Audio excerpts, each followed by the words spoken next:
Hello, welcome to our classes. Good morning. हम लोग class 9 lesson 8 motion या गति के बारे में पढ़ रहे हैं। इसमें हम क्या पढ़ रहे हैं, पिछली वीडियो में हमने वेग के बारे में पढ़ा, एक समान वेग असमान वेग के बारे में पढ़ा, समझा। आज हम क्या पढ़ेंगे, औसत वेग के बारे में पढ़ेंगे। औसत वेग बोले तो एवरेज वेलोसिटी के बारे में पढ़ेंगे, जानेंगे, समझेंगे किसे कहते हैं और इसके उदाहरण के बारे में समझेंगे कि जैसे एग्जाम में आपके सवाल आते हैं उसके बारे में पढ़ेंगे। तो हम पढ़ते हैं औसत वेग के बारे में। औसत वेग किसे कहते हैं कि यदि वस्तु का वेग लगातार परंतु समान दर से बदल रहा है तो औसत वेग दिए हुए समय अवधि के लिए प्रारंभिक वेग और अंतिम वेग के समांतर माध्य द्वारा व्यक्त किया जाता है। समांतर माध्य के द्वारा व्यक्त किया जाता है, या इसे हम ऐसे भी लिख सकते हैं कि किसी निश्चित दिशा में वस्तु के प्रारंभिक वेग और अंतिम वेग के माध्य को औसत वेग कहते हैं। इसका मात्रक मीटर प्रति सेकंड है। या इसको औसत वेग को हम ऐसे भी लिखते हैं, इसमें दिया है ना कि वस्तु का वेग लगातार परंतु समान दर से बदल रहा है। इसमें क्या हो रहा है ना, जब वस्तु का वेग है वो लगातार बदल रहा है। अगर पिछली वीडियो में पढ़ा एक समान वेग के बारे में कि एक समान वेग में क्या होता है, वो वस्तु का वेग जो होता है वो लगातार बदलता नहीं रहता है, वो स्थिर रहता है। बोले तो जिस वेग पे है स्टार्टिंग में वैसे ही रहता है, मतलब स्थिर रहता है। तो उस स्थिति में क्या होता है कि जब विस्थापन तथा लिए गए कुल समय का अनुपात औसत वेग कहलाता है। इसका सूत्र ऐसे लिखते हैं,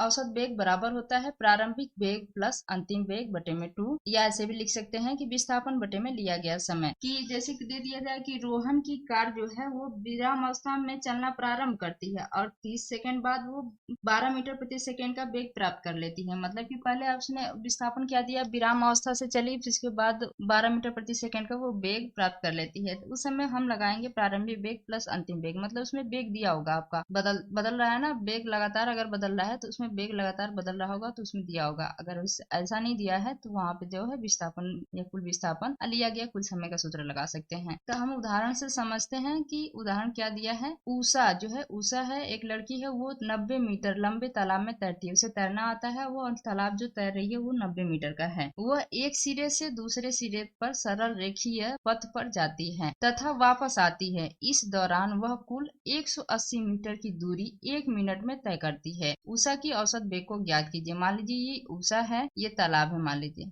ये तालाब है। उषा यहाँ से ये चल रही है, फिर यहाँ से ये जाके फिर इस किनारे पहुंचती है। यहाँ पे पहुंचती है एक सिरे पे, ये 90 मीटर है। यहाँ से चल रही है उषा, फिर यहाँ पहुंची, फिर यहाँ से फिर रिटर्न ये फिर वहीं पे आ गई जहाँ थी, फिर यहीं पे आ जाती है। मतलब जहाँ से चलना स्टार्ट किया उसने यहीं पे आ गई वो, प्रारंभिक भी और अंतिम भी। मतलब यहाँ से ये चलना भी स्टार्ट किया, पहुंची भी यहीं पे है। इसमें इसका विस्थापन कितना हो जाएगा, 0 हो जाएगा, क्योंकि हमें पता है विस्थापन है। हमने विस्थापन के बारे में पढ़ा कि अगर विस्थापन आप यहाँ पे है, गोली माध्यम हो या कैसे भी माध्यम हो, जहां से आप चलना स्टार्ट किए फिर आप वहीं पे आके पहुंच जाते हैं तो आपका विस्थापन 0 हो जाएगा। क्योंकि हमें पता है विस्थापन की परिभाषा क्या होती है, प्रारंभिक बिंदु और अंतिम बिंदु की न्यूनतम दूरी। मतलब कि प्रारंभिक स्थिति और अंतिम स्थिति की न्यूनतम दूरी को ही विस्थापन कहते हैं। तो ये आपने यहाँ से चलना स्टार्ट किया, फिर आप यहीं आ गए, तो इसके बीच की न्यूनतम दूरी क्या है। अगर आप यहाँ से चलते हैं यहाँ पे जाते तो न्यूनतम दूरी होती, लेकिन यहाँ से जाने के बाद फिर वापस आके फिर आप यहीं पे आ जा रहे हैं, तो आपकी प्रारंभिक और अंतिम स्थिति तो यही हुई, आपकी दूरी क्या हो गई, 0 हो गई। तो इसलिए हम कह सकते हैं कि विस्थापन बराबर क्या हो गया, 0 हो गया। तो देखिए हम यहाँ पे सूत्र लगा सकते हैं, क्योंकि और तो कुछ दिया नहीं है इसमें कि कोई वेग, प्रारंभिक वेग और अंतिम वेग कहीं नहीं दिया है कि आप यहाँ से स्टार्ट किए फिर आपका वेग बढ़ गया या घट गया, कुछ ऐसा नहीं दिया है। तो इसलिए हम यहाँ पे सूत्र लगा सकते हैं कि विस्थापन बटे में लिया गया कुल समय। तभी हमने देखा कि विस्थापन बराबर क्या आ गया, हमारा विस्थापन बराबर आ गया 0। तो हम यहाँ पे लिख सकते हैं विस्थापन बराबर 0। अब देखते हैं, देखिए इसमें क्या दिया है, कुल समय। कुल समय दिया है, इसमें दिया है ना कि इस दौरान वह कुल 180 मीटर की दूरी को 1 मिनट में तय करती है। 1 मिनट कितना दिया है, 1 मिनट। तो समय बराबर क्या दिया है, 1 मिनट। तो हमें पता है, देखिए 1 मिनट बराबर होता है 60 सेकेंड। क्योंकि हमें इसको बदलना है, किसमें, सेकेंड में बदलना है। क्यों बदलना है, क्योंकि मात्रक होता है इसका मीटर प्रति सेकेंड। तो विस्थापन का मात्रक होता है मीटर, मीटर होता है, और समय का मात्रक क्या है, सेकेंड। हमें